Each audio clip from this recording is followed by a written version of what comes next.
बिस्मिल्लाहिर्रहमानिर्रहीम। अस्सलामु अलैकुम। Public service commission exam MCQs के साथ हम अपनी पहली लेक्चर सीरीज़ जो आपका जो सब्जेक्ट है जनरल साइंस उसके MCQs के साथ हाजिर हैं। इसमें जो है आपको जो ये जो MCQs हैं आपके जनरल साइंस के कहाँ कहाँ हेल्पफुल होंगे ये मैं आपको बताती चलूँ।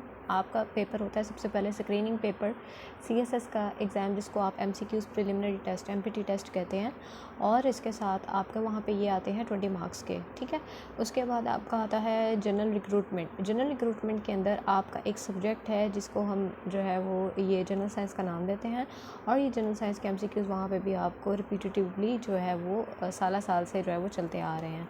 तो सबसे पहले जो है वो हमारी लेक्चर सीरीज़ चल रही थी इस्लामियात की, उसके साथ ही जो है वो हमने जनरल साइंस के MCQs की लेक्चर सीरीज़ का आगाज़ किया। तो आज जो है वो हमारे पास सबसे पहले जो है वो टेस्ट नंबर 1 है। तो टेस्ट नंबर 1 के जो है वो आज हम MCQs करेंगे। 20 MCQs होंगे डेली बेसिस पे। अगर आप इन्हें देखते हैं वीडियोस को तो उससे ये होगा कि आप जो है वो क्या आपकी जो है जनरल साइंस की तैयारी जो है वो स्क्रीनिंग पेपर के लिए, चाहे वो आप जनरल रिक्रूटमेंट का दें, चाहे वो आप PMS का दे रहे हो, या चाहे वो आप CSS एग्ज़ाम का दें, तो आपको जो है वो बहुत ज़्यादा हेल्पफुल होगा। तो हम इसका आगाज़ करते हैं अपने पहले MCQ से।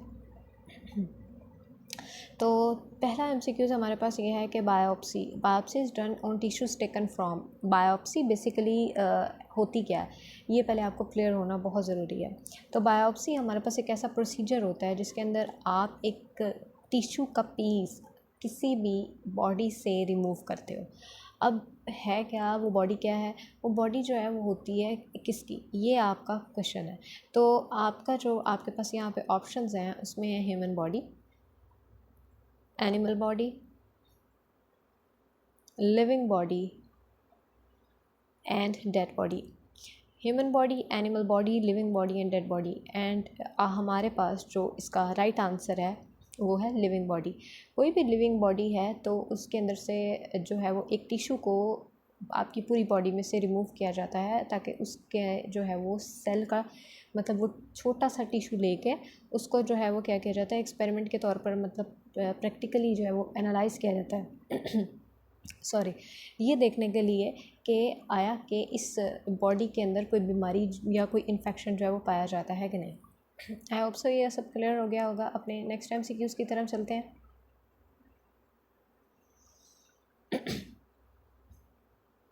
ओके, नेक्स्ट MCQs है हमारे पास the planet which revolve slowly around the sun. हमारे पास कौन सा ऐसा प्लैनेट है जो कि हमारे पास सोलर सिस्टम के अंदर जो सन के इर्द गिर्द मूव करता है, लेकिन सबसे ज़्यादा जो है वो स्लो जो है वो उसकी स्पीड है। हम कह सकते हैं कि सोलर सिस्टम के अंदर कौन सा ऐसा प्लैनेट है जो कि सबसे ज़्यादा स्लो है, सुस्त है। ठीक है, तो उसके अंदर हमारे पास है मरकरी, वीनस, अर्थ, नेपच्यून। मरकरी, वीनस, अर्थ, नेपच्यून एक सीरीज़ है सोलर सिस्टम के अंदर जिसको हम निज़ाम शमसी कहते हैं। और उसकी अगर हम बात करेंगे तो वो हमारे पास क्या होता है, इसमें सन से जो हमारे पास 8 प्लैनेट्स हैं इस टाइम पीरियड के अंदर हमारे पूरे सोलर सिस्टम में, जिसमें हम बात करते हैं mercury, Venus, earth, Mars, Jupiter, Saturn, Uranus and Neptune की। क्योंकि लास्ट एक हमारे पास प्लूटो था जिसको 2006 के अंदर जो है वो सोलर सिस्टम से रिमूव कर दिया गया था, तो अब वो नहीं है। तो यहाँ पे जो क्वेश्चन था सोलर सिस्टम के अबाउट, आपको फिर प्लैनेट्स और सन के अबाउट ये क्लियर होना ज़रूरी था, इस वजह से आपको ये डिटेल बताई जा रही है। जो इसका आंसर है, राइट आंसर वो है हमारे पास वीनस। वीनस हमारे पास सबसे स्लोएस्ट जो है वो प्लैनेट है जो कि हमारे सन के इर्द गिर्द जो है वो रिवॉल्व करता है। आगे बढ़ने से पहले मेरी आप सबसे रिक्वेस्ट है कि चैनल को सब्सक्राइब करना बिल्कुल ना भूलें, और लाइक, शेयर एंड कमेंट ज़रूर करें।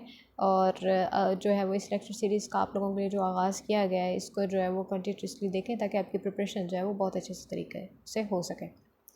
फर्दर मूव करते हैं। नेक्स्ट MCQs है animals use nitrogen in the form of. अब आपके हमारे पास जो एनिमल्स हैं, जो जानवर हैं, वो नाइट्रोजन को किस फॉर्म के अंदर यूज़ करते हैं? ए ऑप्शन है हमारे पास नाइट्रोजन की ही फॉर्म में, नाइट्रेट्स की फॉर्म में, या फिर नाइट्राइट्स की फॉर्म में, या फिर उसके अलावा इसमें से कोई भी नहीं। तो जो यहाँ पे हमारे पास राइट आंसर होगा वो है हमारे पास नाइट्राइट्स। एनिमल्स जो है वो नाइट्रोजन को बेसिकली नाइट्राइट्स की फॉर्म में यूज़ करते हैं।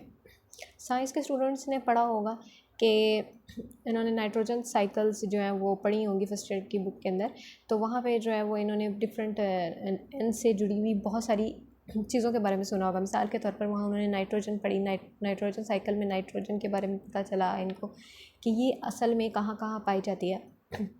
उसके अलावा नाइट्रेट्स कहाँ होते हैं, नाइट्राइट्स के बारे में पढ़ा होगा, नाइट्रोबैक्टीरिया जो बैक्टीरिया है वहाँ पे उसके बारे में पढ़ा होगा। तो ये काफ़ी चीज़ें इन्होंने पढ़ रखी होंगी। लेकिन ये परेशान होने की बिल्कुल ज़रूरत नहीं है कि अगर आप साइंस के स्टूडेंट नहीं हैं तो ये बहुत कॉमन सी चीज़ है जो कि आपको पता होनी ज़रूरी है। आगे मूव करते हैं। नेक्स्ट हमारे पास है who is known as the father of taxonomy. Father of taxonomy जो है वो किसे कहा जाता है। अब इससे पहले आपको ये क्लियर होना बहुत ज़रूरी है कि जो हमारे पास टर्म है टेक्सोनमी वो असल में क्या है। टेक्सोनमी बेसिकली हमारे पास साइंस की एक ऐसी ब्रांच है जो कि क्लासिफिकेशन के साथ किसी भी पर्टिकुलर ऑर्गेनिज्म की क्लासिफिकेशन के साथ जो वो डिपेंड कर रही होती है। ठीक है, यानी हम ये कह लें एक सिस्टम के अंदर जो जिस तरह तरतीब से किसी एक ऑर्गेनिज्म की क्लासिफिकेशन की जा रही है उसको हम टेक्सोनमी कहते हैं। ब्रॉडर एस्पेक्ट में हम ये बात कर सकते हैं कि ये हमारे पास जो है वो साइंस ऑफ क्लासिफिकेशन है। ठीक है, लेकिन स्ट्रिक्टली जब हम बात करें तो वो एक लिविंग ऑर्गेनिज्म की हम वहाँ पे बात कर लेंगे। सही है, तो टेक्सोनमी आई होप सो आप सबको क्लियर हो गया होगा। तो इसमें उन्होंने फादर का पूछा है कि टेक्सोनमी के जो फादर थे वो कौन थे, तो वो हमारे पास जो ऑप्शंस में है वो अरिस्टोटल है, फ्रांसिस्को रेडी है, कार्लस लिनियस है एंड रेचल कार्सन है। तो हमारे पास जो इसका राइट ऑप्शन है वो है हमारे पास कार्लस लिनियस। तो फादर ऑफ टेक्सोनमी जो है वो किसको कहा जाता है, कार्लस लिनियस को। नेक्स्ट मूव करते हैं, वो discovered blood circulation. Blood circulation को एक्चुअली में किसने डिस्कवर किया था कि इंसान के अंदर क्या क्या होता है, तो वो हमारे पास थे Carolus Linnaeus, Francis Crick, Robert Brown, William Harvey and हमारे पास जो इसका राइट आंसर है वो है विलियम हार्वे। विलियम हार्वे वो शख्स था जिसने जो है वो क्या किया था कि ब्लड सर्कुलेशन को एक्चुअली में क्या किया था, डिस्कवर किया था। तो ये जो बाकी 4-3 ऑप्शंस हैं वो बिल्कुल नहीं हो सकते, लेकिन हाँ इसको आप बायोलॉजिकल टर्म्स के अंदर जब पढ़ोगे, सेल के बारे में पढ़ोगे, रॉबर्ट ब्राउन का जिक्र पढ़ोगे, ये बाकी सारे जो हैं वो क्या होंगे, ये उसी के अंदर नाम उनका आ जाएगा। किनका, ये फ्रांसिस क्रिक हैं, जैसे हमारे पास रॉबर्ट ब्राउन हैं, इस तरह करके। तो हमारे पास जो ब्लड सर्कुलेशन थी उसकी अगर हम बात करें तो वो हमारे पास जो है वो क्या है, वो किसने जो है वो डिस्कवर की थी, विलियम हार्वे ने। तो उसने जो है वो विलियम हार्वे ने डिस्कवर की थी। तो अपने नेक्स्ट जो है वो MCQs की तरफ हम मूव करते हैं। नेक्स्ट MCQs है, what is the name of the gas used in an air conditioner. Air conditioner के अंदर कौन सी गैस का इस्तेमाल होता है।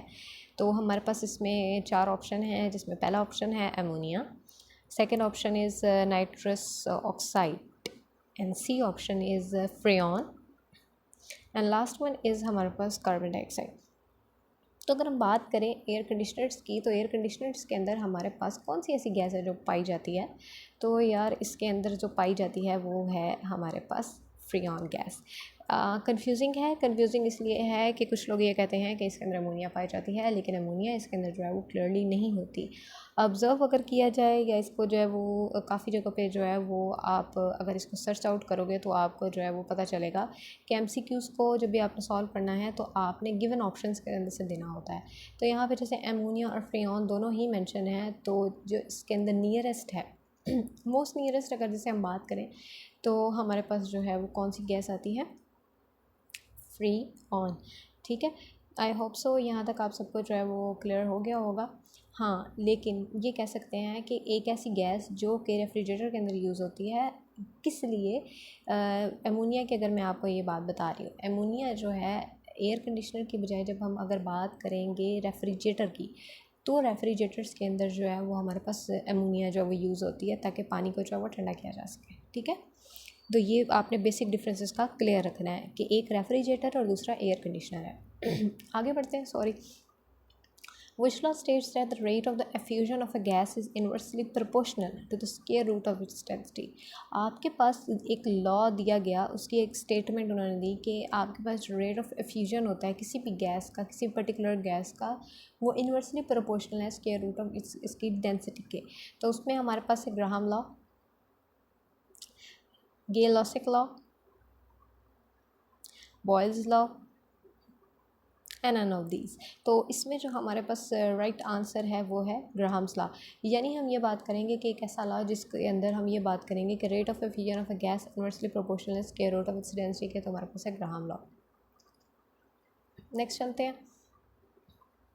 नेक्स्ट है dash soil is also called rigour soil. अब भाई एक आ गई है इसके अंदर टर्म है हमारे पास रिगर सॉइल। अब काफ़ी लोगों को इस चीज़ को लेकर भी कन्फ्यूजन हो रही होगी कि यार इसका क्या मतलब है। तो बेसिकली रिगर सॉइल आप ये कह लो, जिसको ब्लैक कॉटन सॉइल्स भी कहते हैं, ठीक है। रिगर सॉइल को ब्लैक सॉइल भी कहते हैं, ब्लैक कॉटन सॉइल भी कहते हैं, ठीक है। अब ये बेसिकली होती क्या है, ये एक आप ये कह लो डिकन ट्रैप रीजन होता है जो कि हमारे जो डिकन प्लेटियो, नॉर्थ वेस्ट डिकन प्लेटियो उसके अंदर पाया जाता है। और यहाँ पे क्या है कि जिसको हम ये बात करते हैं कि यहाँ पे जो है आतिश फिशां बहुत ज़्यादा फटते हैं। तो बेसिकली ये हम ये बात करते हैं कि ये उनसे जो है वो लावा जहाँ से फटता है तो उनसे जो है वो मिलकर बना होता है। रिगर्ड सॉइल के बारे में मज़ीद हम ये कह सकते हैं, रिगर्ड सॉइल एक रिच ब्लैक लोम भी इसको कहा जाता है। और जैसे कि मैंने अभी बताया कि आप इन ब्रॉडर सेंस कह लो या फिर इसको जानने के लिए कि एक्चुअली में ये क्या है, इसको हम ब्लैक सॉइल भी कहते हैं। सही है। ये वो ऐसी मिट्टी होती है जहाँ पे जो कॉटन के लिए ग्रो करने के लिए जो है वो ज़रूरी है। और एक ऐसी मिट्टी है जिसको आप ये कह लो कि जिसके अंदर बहुत ज़्यादा हाई कैपेसिटी होती है, बड़ी गुड अच्छी कैपेसिटी होती है कि ये मॉइस्चर को बहुत ज़्यादा जो है वो स्टोर कर सकती है। जैसे आपने देखा होगा कि अक्सर एक मिट्टी होती है, जैसे मतलब खाद डालने के बाद आपने देखा होगा कि वो एक तो चिकनी मिट्टी होती है ना, चिकनी मिट्टी नहीं, ये आपके पास बिल्कुल मिड ब्राउन कलर में होती है, चॉकलेट का जो चॉकलेट ब्राउन कलर होता है ना जैसे, तो उस तरह की मिट्टी होती है। और जब फसलों को जो है वो पानी लगाया जा रहा होता है, स्पेशली जब कॉटन उगानी होती है, उसकी फसल को जब मतलब ग्रो करवाना होता है, तो वहाँ पे उस मिट्टी को जो है वो क्या किया जाता है, उसके अंदर जो है वो ब्राउन कलर के पार्टिकल्स जो है वो आपको शो करवा दिए जाते हैं। मतलब आपने देखे होंगे, ज़्यादातर जो गाँव से ताल्लुक़ रखते हैं उनको तो पता होगा, चिकनी मिट्टी जैसे मतलब कह लें ब्लैक सॉइल जिसको बोलते हैं। तो यहाँ पर हम उसकी बात करेंगे। तो अब आपको क्लियर हो गया होगा कि रिगर सॉइल क्या है। अगर नहीं समझ आई तो आप कमेंट सेक्शन में दोबारा पूछ सकते हैं, इसको जो है वो कमेंट सेक्शन में भी दोबारा बता दिया जाएगा। तो हमारे पास क्या है कि dash soil is also called rigour soil. तो मैंने आपको रिगर सॉइल का बताते हुए ही इसका आंसर जो है वो आपको आई थिंक क्लियर हो गया होगा। तो हमारे पास यहाँ पर जो ऑप्शन है उसमें है एलुवियल, उसके बाद है माउंटेन, उसके बाद है ब्लैक, और लास्ट वन है डेजर्ट। तो desert soil is also called rigour soil, mountain soil is also called rigour soil, black soil is also called rigour soil, या alluvial soil is also called जो है regur soil. तो हमारे पास जो इसका राइट आंसर है ब्लैक सॉइल, जैसे कि मैंने आपको भी क्लियर कर दिया। ओके, नेक्स्ट मूव करते हैं अपने नेक्स्ट MCQs पर। The heaviest man made element found so for is. Okay, heaviest man made element जो है फाउंड सो फॉर, जैसे अभी मैंने स्टेटमेंट को पढ़ा, तो वो हमारे पास क्या है, प्रोमीथियम, यूनोक्टियम, फ्रेंसियम एंड टेक्नीशियम। हमारे पास यहाँ पे 4 ऑप्शंस हैं, प्रोमीथियम है, यूनोक्टियम है, फ्रेंसियम है और टेक्नीशियम है। तो इसके अंदर से हमारे पास उन्होंने कहा हैवीएस्ट मैन मेड एलिमेंट जो है वो फाउंड सो फॉर कौन सा है, तो वो हमारे पास है यूनोक्टियम। ठीक है, आई होप सो ये आपको क्लियर हो गया होगा। नेक्स्ट चलते हैं अपने नेक्स्ट MCQs की तरफ। तो हमारे पास नेक्स्ट MCQs है, which metal is pure conductor of electricity. हमारे पास कौन सा ऐसा मेटल है जो कि प्योर कंडक्टर है हमारी इलेक्ट्रिसिटी का। मतलब आप इसमें मेटल्स की बात करते हो, ज़ाहिर सी बात है धातुओं की बात हो रही है। मेटल्स जो है वो धातुओं को कहा जाता है, यानी एक ऐसा मटेरियल या एक ऐसा सब्सटेंस जिसके अंदर कैपेसिटी होती है आपके जो है वो इलेक्ट्रिसिटी को जो है वो क्या करने की, इलेक्ट्रिसिटी को पकड़ने की, या इसके अंदर आप ये कह लो कि करंट का फ्लो जो है वो बहुत ज़्यादा जल्दी पास होता है। तो इसमें हम जब बात करेंगे मेटल की कि एक ऐसा मेटल, तो जो है वो कंडक्टर की हम बात करेंगे, या इलेक्ट्रिसिटी जैसे हम बात कर रहे थे प्योर कंडक्टर ऑफ इलेक्ट्रिसिटी। तो इस टर्म से क्या मुराद है, प्योर कंडक्टर ऑफ इलेक्ट्रिसिटी से मुराद हम ये बात करते हैं कि हमारे पास बेसिकली क्या होता है कि जो प्योर चीज़ें होती हैं, ठीक है, प्योर चीज़ें जिसमें हम ये बात कर लें कि वो हमारे पास इलेक्ट्रिसिटी को बेसिकली कंडक्ट करती हैं, जैसे कि मैंने भी पहले बताया। तो हमारे पास क्या होगा, सर्टन एक्सटेंट्स के अंदर हम ये बात टर्म कर लेते हैं, क्योंकि कुछ मेटल ऐसी हैं जो कि बहुत ज़्यादा हाईली रिएक्टिव होती हैं, हाईली ज़्यादा कंडक्टिव होती हैं। तो इसके बारे में जैसे मैंने आपको क्लियर कर दिया। तो इसमें क्या है कि मेटल के बारे में आपको पता चल गया, कंडक्टर के बारे में पता चल गया, तो अब ये पूरी टर्म आपको समझ आ गई। तो अब हम इसके ऑप्शंस की तरफ जाते हैं। इसमें हमारे पास कॉपर है, गोल्ड है, सिल्वर है एंड लेड है। तो हमारे पास जो इसका हम ये कह लें कि ये 4 ऑप्शंस में से जो हमारे पास इसका राइट ऑप्शन आएगा वो आएगा सिल्वर। तो हमारे पास सिल्वर जो है वो मेटल है, it is an metal which is pure conductor of electricity. Next move करते हैं। Which instrument is use to measure the power of electric current. कौन सा ऐसा इंस्ट्रूमेंट है जो कि यूज़ किया जाता है इलेक्ट्रिक करंट की पावर को मेजर करने के लिए। हमारे पास गिवन ऑप्शंस हैं wave meter, viscometer, watt meter and none of these. तो हमारे पास राइट ऑप्शन जो है वो है हमारे पास वाट मीटर। वाट मीटर जो है वो बेसिकली हमारे पास एक ऐसा इंस्ट्रूमेंट होता है जो कि इलेक्ट्रिक सर्किट की पावर को मेजर करने के लिए इस्तेमाल किया जाता है। नेक्स्ट मूव करते हैं। इट इज़ साउंड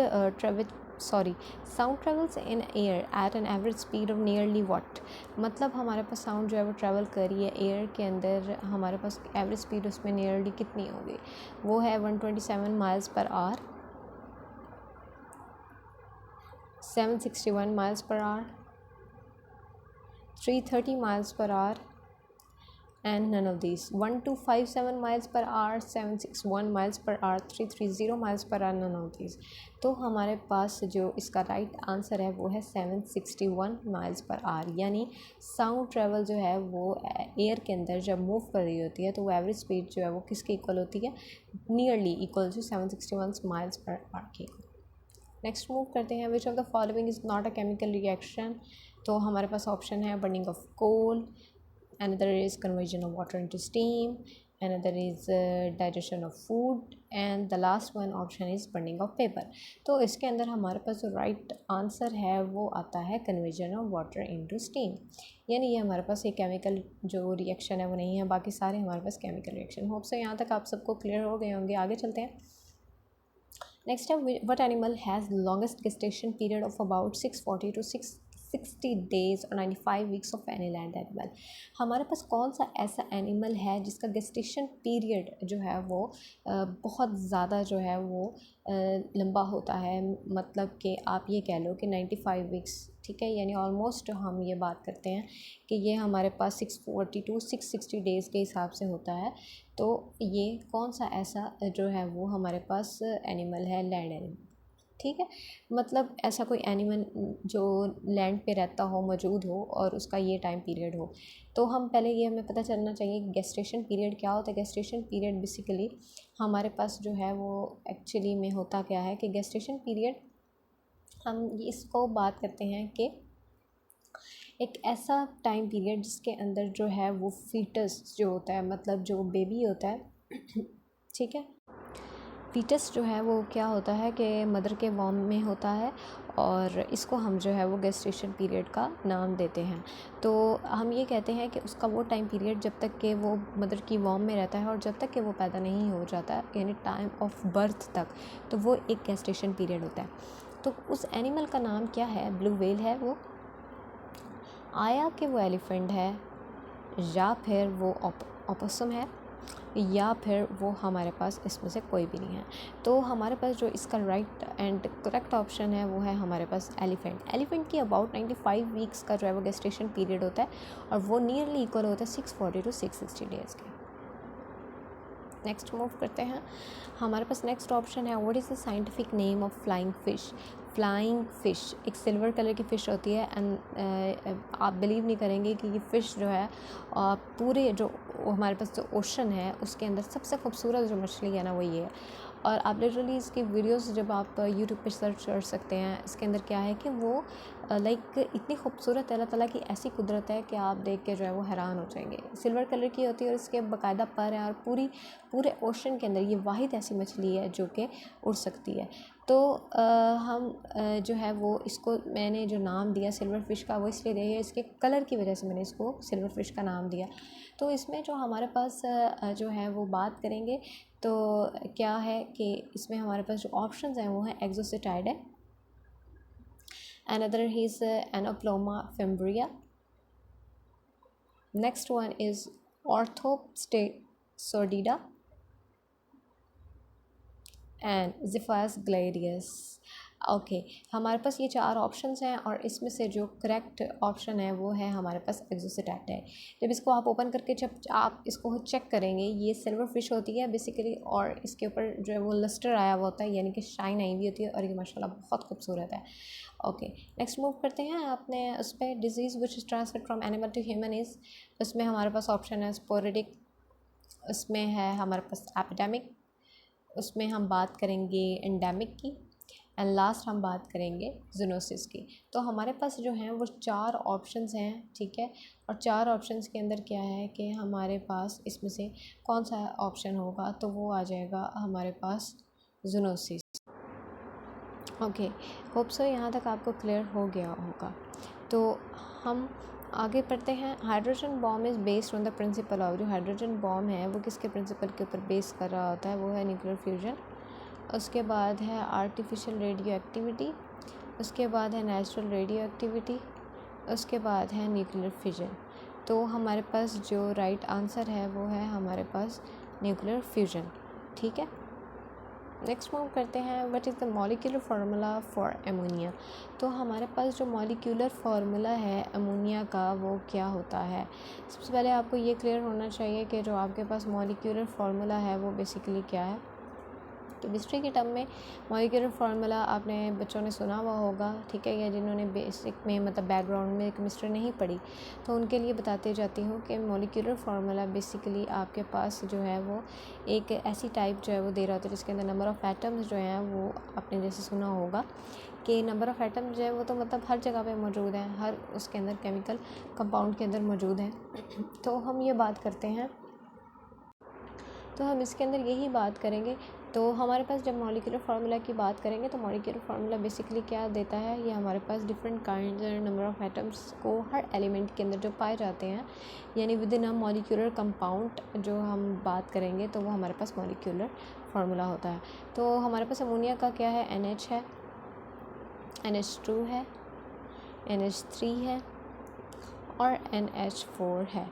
तो इसके अंदर हमारे पास जो राइट ऑप्शन है वो है हमारे पास NH3।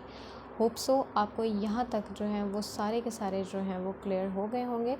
अगर कोई जो है वो ना क्लियर हो तो आपने क्या करना है कि वो आपने दोबारा इधर से वीडियो से चेक करना है ताकि आपको मज़ीद वो क्लियर हो जाए। नेक्स्ट मूव करते हैं। Mostly which gases found of the planet Jupiter. तो हाइड्रोजन है, क्लोरीन है, हाइड्रोजन एंड हीलियम है and the last one is neon. तो हमारे पास जो इसका राइट जो ऑप्शन है वो है हमारे पास हाइड्रोजन हीलियम। हाइड्रोजन और हीलियम ये गैसेस हैं जो कि हमारे पास किस में पाई जाती हैं, जुपिटर प्लैनेट के अंदर। ये लार्जेस्ट प्लैनेट है हमारी पूरी, अगर हम बात करें ना उसके अंदर सोलर सिस्टम में, जैसे मैंने आपको नेम्स वगैरह बताए हैं, तो उसके अंदर अगर हम बात करें तो ये उसमें सबसे बड़ा लार्जेस्ट प्लैनेट है जुपिटर। ओके, हमारे पास जो लास्ट वन है वो है chemical formula for water, NaAlO2 H2O Al2O3 या फिर CaSiO3। तो ये अंडरस्टूड सी बात है, ये तो छोटे से बच्चे को भी पता होगा। तो हमारे पास जो केमिकल फार्मूला है वाटर का वो हमारे पास क्या आता है, वो है हमारे पास H2O। तो होप सो यहाँ तक आपको जो है वो सारे के सारे MCQs जो है वो क्लियर हो चुके होंगे। अगर मज़ीद किसी को जो है वो इसकी तैयारी करनी हो, जनरल रिक्रूटमेंट की प्रिपरेशन करनी हो, तो गिवन नंबर पे कांटेक्ट कर सकता है। होप सो कि आपको आज का सारा जो है वो लेक्चर है जो है वो क्लियर हो चुका होगा। मज़ीद आपसे ये रिक्वेस्ट है कि आप चैनल को सब्सक्राइब करें, इसको लाइक करें और इसको शेयर करें। तो हम मिलते हैं अपनी नेक्स्ट वीडियो में, तब तक के लिए अल्लाह हाफ़िज़।